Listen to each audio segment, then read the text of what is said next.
This channel does not promote any violent, harmful, or illegal activities. All content provided by this channel is meant for an educational purpose only. আর এই মুহূর্তে আরো একটা বড় খবরের দিকে নজর।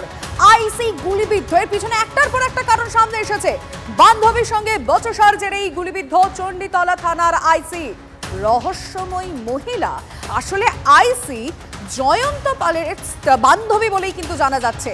সাকরাইলের বাসিন্দা ওই মহিলা হাওড়ার একটি পানশালায় কাজ করেন, কিন্তু কি এমন হলো যে যার জন্য গুলি চললো? আমি সরাসরি চলুন আমাদের রিপোর্টার কৌস্তবের সঙ্গে কথা বলতে চাইবো।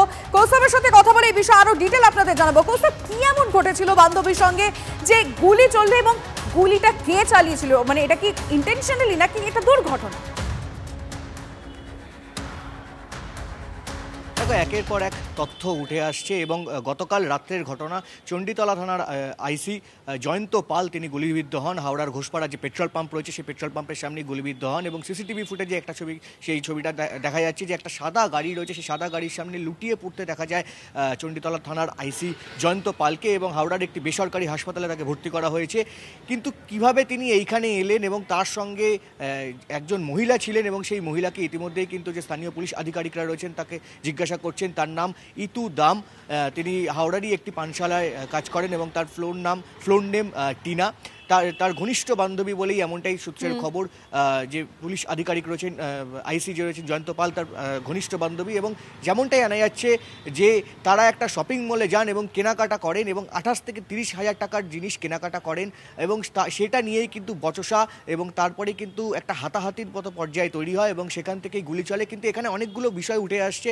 সেটা হচ্ছে যে গতকাল যখন বেরিয়েছিলেন চণ্ডীতলা থানার আইসি, তখন সেই থানার উচ্চপদস্থ আধিকারিকদের বা কর্তাদেরকে না জানিয়ে তিনি বেরোন এবং একটা সাদা গাড়ি নিয়ে বেরোন। সেই গাড়িটা কিন্তু সরকারি গাড়ি নয় এবং সেই গাড়িতে পুলিশের স্টিকার নিয়ে বেরোন এবং যে গুলির খোল ওখান থেকে উদ্ধার করেছে সেটা 7mm এর গুলির খোল। সেটা কিন্তু অর্থাৎ সার্ভিস রিভলভারের গুলি, তার সঙ্গে যে সার্ভিস রিভলভার থাকে সেই সার্ভিস রিভলভারের গুলির খোল নয়। তাহলে এই রিভলভারটা এলো কোথা থেকে? এ নিয়ে কিন্তু একাধিক প্রশ্ন উঠে আসছে এবং সেই ইতু দাম যেই মহিলা তাকে কিন্তু ইতিমধ্যে জিজ্ঞাসা করা হচ্ছে, অর্থাৎ সেই জয়ন্ত পালের যে বান্ধবী তাকে ইতিমধ্যে জিজ্ঞাসাবাদ চলছে। একেবারেই তাকে জিজ্ঞাসাবাদ করে কি কি বিষয়গুলো সামনে আসে, কোন কোন তথ্য সামনে আসে, কৌস্তব অবশ্যই তোমার মাধ্যমে আমরা সেটা দর্শকদের জানাবো। অনেক ধন্যবাদ তোমায়।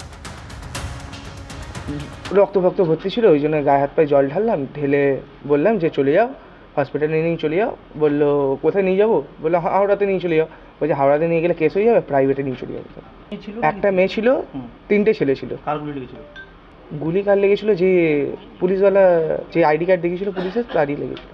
মহিলাটা গাড়ির মধ্যেই বসেছিল, বাট মহিলার পুরো মুখে রক্তে ভর্তি ছিল।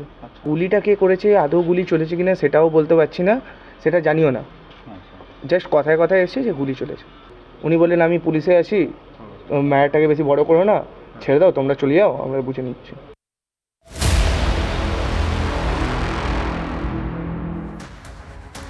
আর এবার বাংলায় ডোভালে ডেভিল হান্টে নজর তো রাখতেই হচ্ছে। ইসলামিক জঙ্গি থেকে মাওবাদী তৎপরতা, বাংলা নিয়ে উদ্বেগে কেন্দ্র। মাল্টি এজেন্সি বৈঠকের আগে 2 দিনের সফরে কলকাতায় জাতীয় নিরাপত্তা উপদেষ্টা বৈঠক করলেন শীর্ষ গোয়েন্দা কর্তাদের সঙ্গে। গোয়েন্দা সূত্রে কি খবর? বাংলায় আনসারুল্লাহ বাংলা টিম থেকে জেএমবি জঙ্গি সংগঠনের বারবারন্ত। অসম ও বাংলায় এখনো পর্যন্ত 18টি জঙ্গি গ্রেফতার, 18 জন গ্রেফতার হয়েছে। স্থানীয়ভাবে কাদের সাহায্যে জঙ্গি সংগঠনের বিস্তার? জঙ্গিদের অর্থ ও লজিস্টিক সাপোর্ট দিচ্ছে ওভারগ্রাউন্ড কোন সংগঠন? রাজ্যে আনাগোনা বাড়ছে পাক গুপ্তচর সংস্থা আইএসআই এর এজেন্টদের। বাংলাকে ট্রানজিট করিডোর হিসেবে ব্যবহার করতে চাইছে আইএসআই। স্থানীয় স্তরে আইএসআই নেটওয়ার্কের সঙ্গে কেউ জড়িয়ে পড়ছে না তো? বাংলাদেশের অস্থিরতার সুযোগে বাংলায় ঢুকেছে ইসলামিক জঙ্গি সংগঠনের নেতারা। অনুপ্রবেশকারীদের সঙ্গে মিশে থাকতে পারে আইএসআই অপারেটিভরা। নজরে কোন কোন জেলা? বীরভূম, মালদা, মুর্শিদাবাদ, দক্ষিণ 24 পরগনার একাধিক অনথিভুক্ত মাদ্রাসা রয়েছে। গোয়েন্দা সূত্রে আরো খবর রয়েছে, মাওবাদীদের শীর্ষ নেতৃত্ব বাংলায় গা ঢাকা দিয়ে আছে বলে অনুমান। ছত্তিশগড়ে একের পর এক অপারেশনে কোণঠাসা হয়ে বাংলায় আশ্রয় নিয়েছে। বাংলায় মাওবাদীদের অনেক সমর্থক রয়েছে, আর তাদের আশ্রয় রয়েছে কি কোথাও মাও নেতারা? গোয়েন্দাদের সন্দেহ মাওবাদী নেতা দেবজি কতকাম সুদর্শনের মতো শীর্ষ নেতারা লুকিয়ে থাকতে পারে বাংলায়। আর এই রাজ্য থেকেই আবারও অর্থ ও লজিস্টিক সংগ্রহের পরিকল্পনা মাওবাদীদের।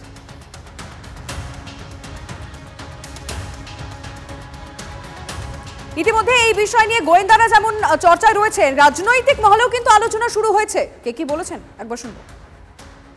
তো নতুন কিছু নয়, আমরা তো বারবার বলেছি আনসারুল বাংলা থেকে শুরু করে এই ধরনের জামাত থেকে শুরু করে যে ধরনের মৌলবাদী সংগঠন বাংলাকে তাদের লঞ্চিং প্যাড হিসেবে, কর্মকাণ্ডের আখড়া হিসেবে ব্যবহার করছে।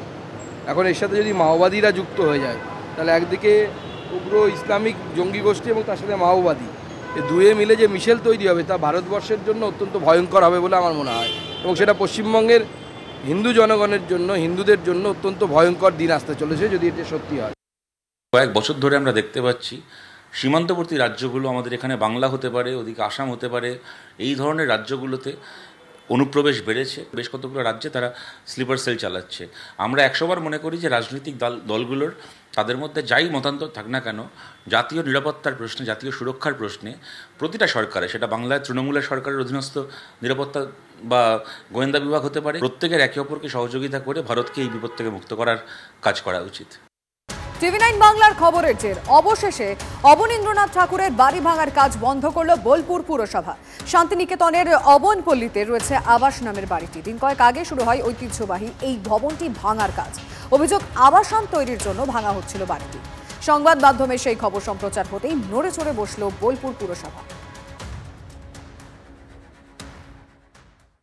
যদি কোনোভাবে সম্ভব হয় যে সত্যি ওটা অবনীন্দ্রনাথের স্মৃতির সঙ্গে যুক্ত, আমরা যদি কোনোভাবে ওই বাড়িটাকে প্রকিওর করে অন্য কোনো সোর্স থেকে, সরকার থেকে বা কেউ এটাকে কিনে নিতে পারেন, কিনে নিয়ে সংরক্ষণ করা যায়। কিন্তু এটাও ঠিক যে এই বাড়িগুলো সবই অবস্থা খুব খারাপ, দীর্ঘদিন আগে তৈরি হওয়া বাড়ি। এগুলোর এটা একটা জিনিস নিলেই তো চলবে না, সেটাকে সংরক্ষণ করার মতো তহবিল, মানসিকতা, লোকজন সবই লাগবে। কিন্তু এটা আমি এখনো বলবো যে এটা হাত বদল হয়েছে, বাড়িটা ভাঙা হচ্ছে। শান্তিনিকেতনের পুরনো ধাঁচের একটা বাড়ি, সেটা ভেঙে ফেলছে, দেখলে খুবই খারাপ লাগে।